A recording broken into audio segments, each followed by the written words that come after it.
when I read about that incident in 2018, I read that it was a bee sting that caused a clot that caused the stroke.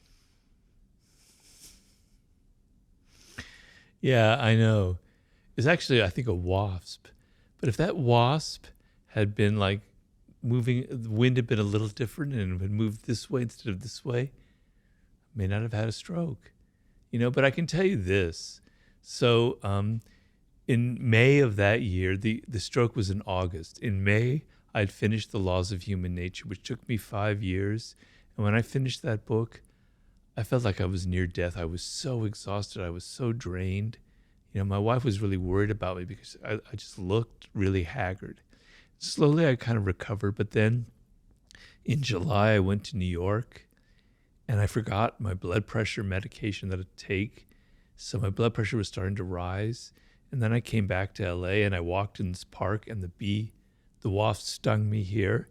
And my whole chest turned red and it was like the most unbearable feeling. So I went to the hospital. They gave me this drug called prednisone to relieve the itching.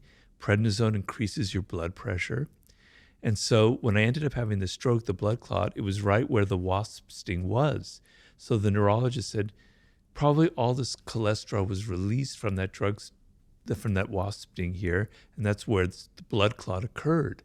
Okay, but there were all these other circumstances that kind of led to it, a kind of a perfect storm. And maybe if I hadn't had that wasp sting, it would have happened 4 months later under different circumstances, and I would have died. Because what happened was I was driving my car when I got my stroke. My wife was in the other seat. She saw something really strange going on my face. I didn't notice it. She forced me to pull over the side of the road. 90% of the time I'm alone. I'm swimming, I'm hiking, I'm driving. Could have happened 4 months from then. She wouldn't be there. I'd be dead right now. So I can't really think in terms of, if that wasp had been diverted. It would be a good feeling, but it's too painful for me to imagine. I like to think of, fortunately, someone was there who saved my life, because it could have very well happened 4 months from then, because my body was worn down and something much worse could have happened.